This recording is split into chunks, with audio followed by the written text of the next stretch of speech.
Tere tulemast kuulama saadet Mõttevahetus. Täna sukeldume teemasse, mis veel üsna hiljuti tundus kuuluvalt puhtalt ulmevaldkonda, aga mis nüüd nagu kirjeldab ka see materjal kosmose kullapalavik, väärismetallide uus piir, koputab üha valjemini teaduse ja majanduse uksele. Me räägime täna kosmose kaevandamisest ehk siis ressursside ammutamisest asteroiditelt ja täistelt taevakehadelt. Ja see põhiküsimus meie tänases mõttevahetuses on iseenesest lihtne, aga vastus, see on keeruline. Kas kosmose kaevandamine on, arvestades kõiki neid tehnoloogilisi, majanduslikke ja ka eetilisi aspekte, lähitulevikus reaalselt teostatav ettevõtmine? Mina usun, et jah, see on mitte ainult palju lubav, vaid ka järjest käega katsutavam suund. Mina lähenen sellele natuke teisest küljest. Et idee ise on muidugi lennukas ja ahvatlev, seda küll, aga ma toon täna lauale just need märkimisväärsed takistused ja selle väga küsitava tasuvuse vähemalt lähikümnenditel. Ja see teeb sellest minu silmis pigem kauge unistuse kui peatse reaalsuse. Olgu. Alustame siis võib-olla sellest, et miks me üldse pilgud kosmosesse pöörame. Sest põhjus on ju tegelikult siinsamas, meie jalge all. Või täpsemalt selle all olevate ressursside piiratuses. Meie tänapäevane elu, alates nutitelefonidest ja elektriautodest, kuni ütleme rohelise energiatehnoloogiateni välja, see nõuab meeletutes kogustes spetsiifilisi materjale. Me räägime siin plaatinagrupi metallidest, need on siis need 6 sarnaste omadustega haruldast metalli, mis on asendamatud näiteks autode katalüsaatorites ja kütsuselementides, ning haruldastes muldmetallidest, mis on kriitilised magneete ja akude jaoks. Nende kaevandamine maal muutub aga järjest kuluvamaks, keskkonnale koormavamaks ja tihti ka geopoliitiliste pingete allikaks, eks ole. Sest leiukohad on koondunud vähestes piirkoldadesse. Aga samal ajal, kui me vaatame ülesse, siis me näeme asteroidivoos ja mujal päikesesüsteemis sisuliselt ammendamatud varu. On hinnatud, et üks ainus umbes poole kilomeetri suurune metallirikas asteroid võid sisaldada rohkem plaatinagrupi metalle, kui kogu inimkond on oma ajaloo jooksul suutnud üldse kaevandada. Mõelge korraks sellele skaalale, see on nagu leiaks mingi ühe kaljurahnu, milles on piisavalt väärtuslikku metalli, et ehitada katalüsaatorid igale autole maailmas. See potentsiaal on lihtsalt liiga suur, et seda eirata. Eelkõige jahivadki kosmosekaevurid neid samu väärismetalle, nende kõrge väärtuse tõttu maal, aga mitte ainult. Ka tavalisemad metallid nagu raud, nikkel ja koobalt on hinnas, aga neid ei pruugitagi tingimata maale tuua. Neid saaks kasutada otse kosmoses, näiteks konstruktsioonide ehitamiseks, mis vähendaks drastiliselt vajadust raskeid materjale maagravitatsiooni väljas üles vedada. Ja muidugi vesi. Jääkujul asteroididel ja kuul leiduv vesi on see tõeline kosmose uus nafta. Seda saab lagundada vesinikuks ja hapnikuks raketikütuseks ja hingatavaks õhuks. See on võti kosmosesisese taristu nagu nende tanklate ja tugijaamade rajamiseks. Ja tehnoloogia ju ei seisa paigal. NASA Psyche-missioon on juba teel metallirikka asteroidi juurde, et seda lähemalt uurida. Eraettevõtted nagu Astroforge ja Transastra ei tegele enam ammu pelkalt joonistega, vaid arendavad ja katsetavad reaalseid tehnoloogiaid, et asteroididelt materjali kätte saada ja seda koha pealt töödelda. Nii et küsimus pole enam, kas see on võimalik, vaid pigem millal see muutub majanduslikult mõttekaks. Tunnistan see visioon on võimas ja maaressursside nappus on tõepoolest probleem, millega me peame tegelema. Aga just see millal ongi minu jaoks see pigem miljardi dollari küsimus. Sa maalid pildi peatsest reaalsusest, aga mina näen teekonnal sinna ikka päris hiiglaslikke tehnoloogilisi ja majanduslikke kuristikke. Alustame tehnoloogiast. Me ei räägi siin ju lihtsalt kaugjuhitavatest kulguritest nagu Marsil, me räägime täiesti autonoomsetest robotkaevuritest ja ütleme töötamistehastest, mis peavad funktsioneerima sadade miljonite kilomeetrite kaugusel maast.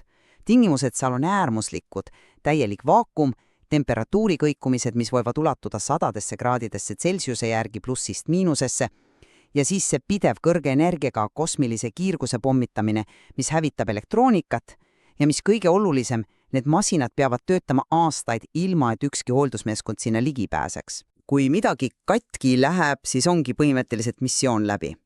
Praegused tehnoloogiad, isegi need, mida Psyche kasutab, on ikkagi teaduslikud uurimisvahendid, mitte need tööstuslikud kaevandusseadmed, mis peaksid olema töökindlad ja kuluefektiivsed. Ühe sellise täisväärtusliku kaevandusmissiooni ettevalmistamine, start ja opereerimine maksaks 100 miljoneid, aga tõenäolisemalt isegi miljardeid dollareid.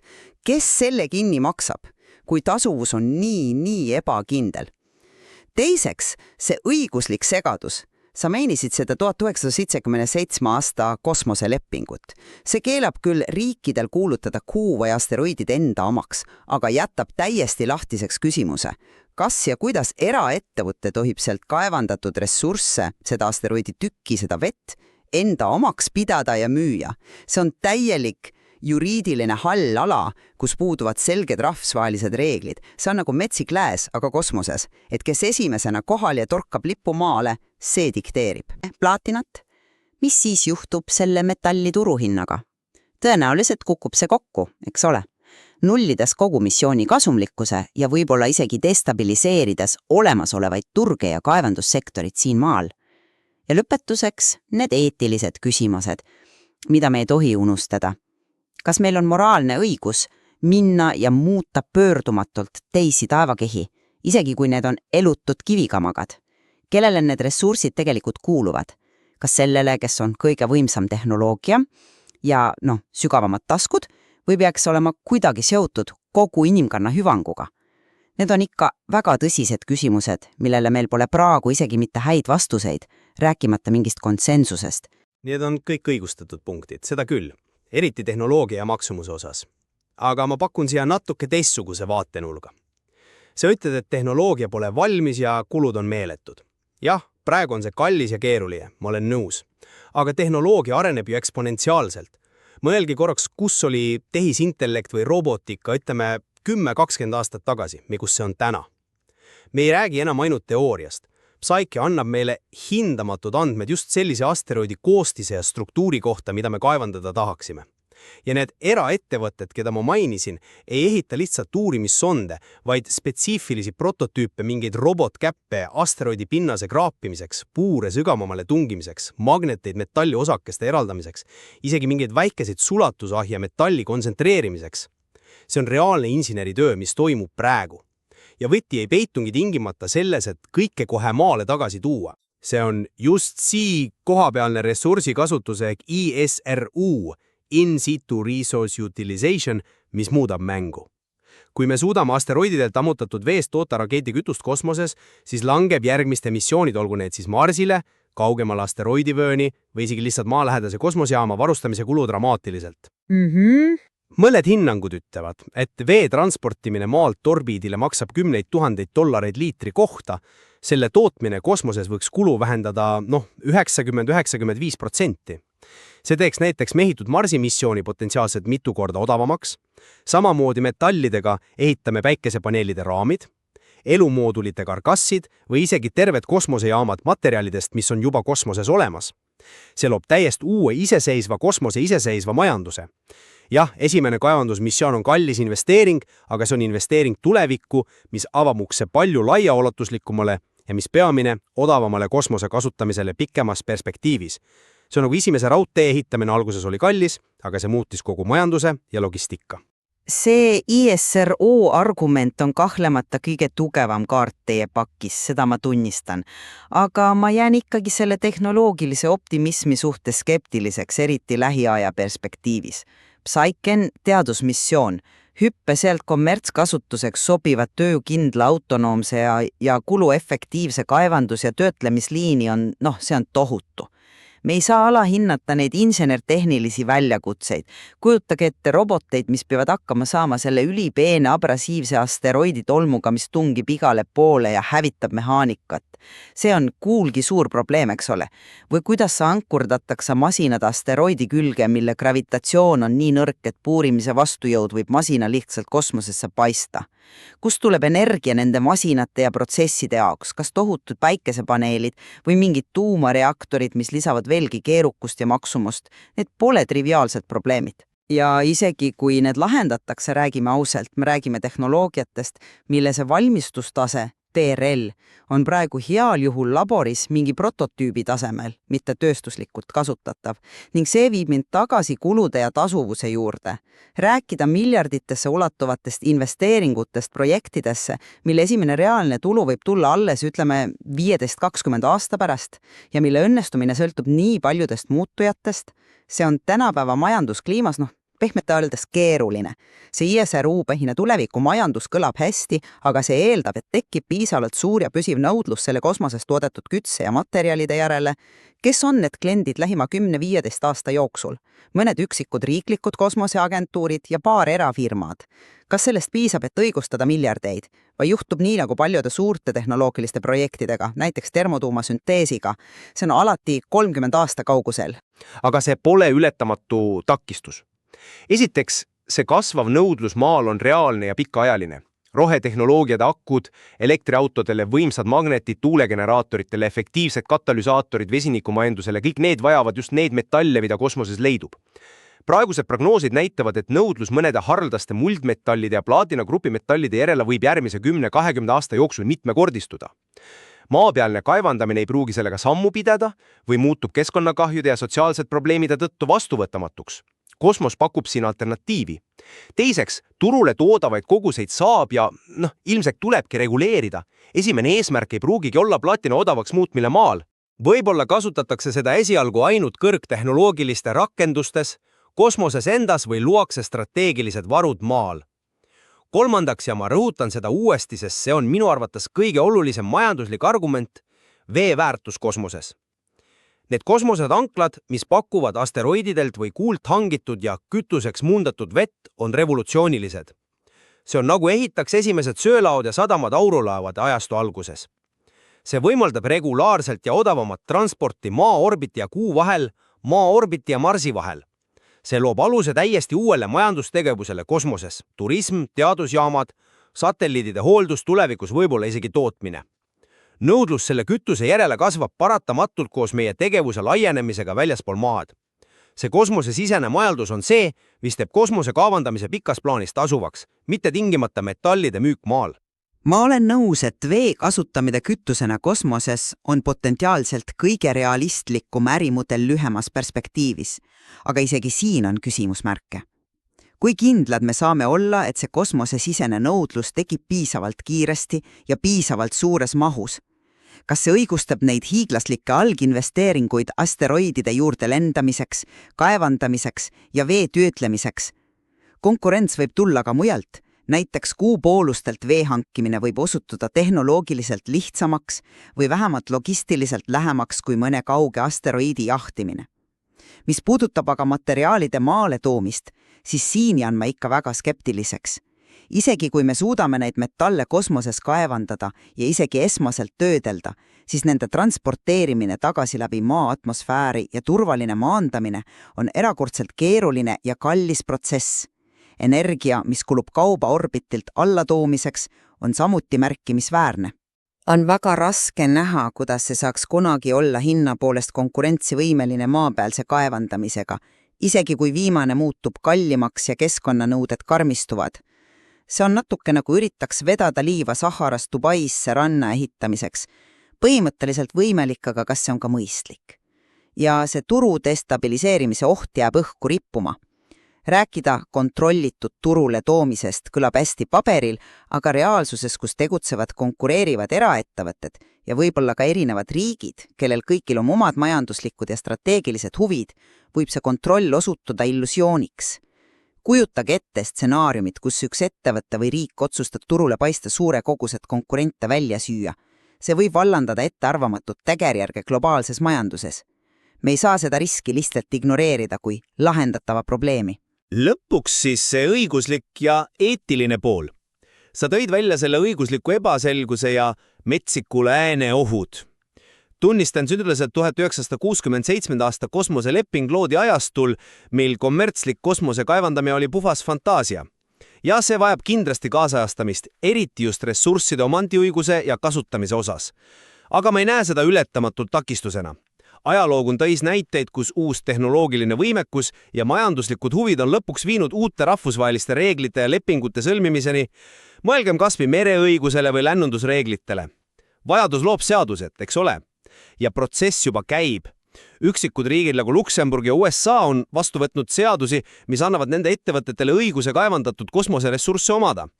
Samuti Artemis Accords, kuigi see pole siduv leping, püüab luua raamistiku kosmose rahumeelseks ja läbipaistvaks kasutamiseks, sealhulgas ressursside osas. See on pigem võimalus rahvusvahelisele koostööle kui paratamatu konflikti allikas. Mis puutub eetikasse, siis ma ei näe siin fundamentaalset vastuolu inimkonna hüvangu ja kosmoseressursside kasutamise vahel. Me räägime ju valdamalt elutustest kividest ja jääkamakatest, mis on miljardeid aastaid päikesetuulest tiirelnud ja meteoriididega pommitatud. Nende rikkumise pärast muretsemine tundub mulle natukene kohatu, kui kaalul on meie tsivilisatsiooni jätkusuutlikkus siin maal. Vastupidi, ma väidan, et meil on lausa eetiline kohustus otsida alternatiivsed ressursiallikaid, et vähendada survet maahaabrastele ökosüsteemidele, mida praegune kaevandamine rängalt kahjustab. See on vastutustundlik samm tuleviku nimel. Ma näen siin siiski suuremaid ohte ja sügavaid eetilisi dilemmasid kui lihtsalt elutute kivide liigutamine. See vajadus loob seadused lähenemine võib viia kiirustatute ja poolikute reegliteni, mis on kirjutatud tugevama õigusega riikide ja ettevõtete huvides, mitte tingimata kogu inimkonna omi silmas pidades. See võib just süvendada rahvusvahelisi pingeid ja luua uue koloniaalajastu seekord kosmoses. See metsiku lääne stsenaarium, kus igaüks püüab oma kaevandusõigusi maksma panna ja tekivad vaidlused ja võib-olla isegi konfliktid väärtuslikemate asteroidide pärast, see on täiesti reaalne oht. Samuti ei saa me mööda vaadata kosmosekeskkonna enda reostamise riskist. Kaevandamisjäägid, tolmupilved, kasutusest kõrvaldatud seadmed, kõik see võib lisada niigi kasvavale kosmoseprügi probleemile uue ja ohtliku mõõtme, mis ohtustab tulevasi missioone ja satelliite. 1967 aasta lepingu algne vaim oli ju selgelt suunatud kosmose rahumeelsele uurimisele ja kasutamisele kogu inimkonna hüvanguks, mitte kitsalt eraettevõtete kasumi maksimeerimiseks. Kuidas sobitub selle vaimuga mudel, kus miljarditesse dollaritesse küündiv potentsiaalne kasum koondub väheste kätte? Ja see eetiline küsimus jääb püsima. Isegi kui asteroid on elutu, kas see annab meile õiguse seda pöördumatult muuta, eriti kui majanduslik kasu on, nagu me oleme siin arutanud, ikkagi vägagi spekulatiivne ja kauges tulevikus. See eeldab teatud omanikutunnet kosmose suhtes, justkui see kuuluks meile. Aga kas ikka kuulub? Kas meil on õigus võtta midagi, mis on tekkinud miljardite aastate jooksul ja kasutada seda ära lühiajalise kasu nimel, teadmata täpselt, millised võivad olla pikaajalised tagajärjed, kas või teaduslikule uurimisele? Ma arvan, et enne kui me tormame uude kullapalavikku, peaksime olema palju ettevaatlikumad, kaaluma põhjalikumalt tagajärge ja püüdma leida lahendusi, mis tõesti teeniksid joiemat hüvangut. Kokkuvõtteks minu seisukoht jääb kindlaks, kosmosekaevandamine, kuigi kahtlemata tehnoloogiliselt ja majanduslikult väljakutsuv, on loogiline ja tõenäoliselt isegi paratamatu järgmine samm inimkonna jaoks. Seda tõukab tagant reaalne ja kasvav vajadus ressursside järele siin maal ning tehnoloogia areng, mis muudab selle sammu järjest teostatavamaks. Potentsiaalne kasu alates uutes materjaliallikatest ja surve vähendamisest maa ökosüsteemidele kuni täiesti uue kosmosesisese majanduse ja logistika loomiseni on lihtsalt tohutu. Jah, takistusi on, aga need on ületavatavad innovatsiooni, investeeringute ja ma loodan ka rahvusvahelise koostööga. Me oleme tunnistajaks uue ajastu koidikule kosmose kasutamisel. Mina omalt poolt rõhutan veel kord, et kuigi idee on intellektuaalselt paeluv ja pikas perspektiivis võib-olla tõesti vältimatu, siis neid hiiglaslikud tehnoloogilised, majanduslikud ja eriti just õigusliku eetilised takistused muudavad kosmose kaevandamise suuremahuliseks ja tasuvaks tegevuseks lähitulevikus, ütleme siis järgmise 10-20 aasta jooksul, siiski väga spekulatiivseks. See optimism tehnoloogia kiire arengu ja kulude languse osas võib olla ennatlik. Enne kui me laseme end kaasa haarata uuest kullapalavikust, on vaja palju rohkem reaalset uurimistööd, tehnoloogia küpsuse demonstreerimist, läbipaistva rahvusvahelist koostööd, selge ja õiglase õigusraamistiku loomisel ning palju sügavamat eetilist arutelu tagajärgede üle. realistlik hindamine ja ettevaatlikkus on praegu olulisemad kui liigne optimism ja tormakus. Tunnistan, et teie esitatud küsimused tehnoloogia tegeliku valmisusastme kohta, eriti just nende autonoomsete süsteemide töökindluse kohta ekstreemsetes tingimustes, samuti majandusliku tasuvusaja horisondi ja õiguslik-eetiliste raamistike loomise keerukus osas on igati asjakohased ja vajavad jätkuvat tähelepanu ning lahendamist. Samamoodi tunnustan ma argumente, mis puudutavad maaressursside kasvavat nappust ja survet keskkonnale ning tehnoloogia arengupotentsiaali nende probleemide leevendamisel pikas perspektiivis. Ka see ISRU idee kui kosmose uurimise võimendaja on kahtlemata kaalukas ja Loodetavasti andis tänane arutelu, mis tugines materjalile kosmose kullapalavik, väärismetallide uus piir, kuulajatele parema pildi kosmose kaevandamise teema mitmetahulisusest nii selle potentsiaalist kui ka riskidest. On selge, et see on valdkond, mille arengutel tasub kindlasti silma peal hoida. ka eesmärk, kuid just nende erinevate sageli vastandlike vaatenurkade kaalumine on hädavajalik, et mõista selle potentsiaalselt revolutsioonilise, kuid samas ka riskantse ettevõtmise olemust. Kutsume kuulajaid üles materjali põhjal ise edasi mõtlema ja kujundama oma arvamust.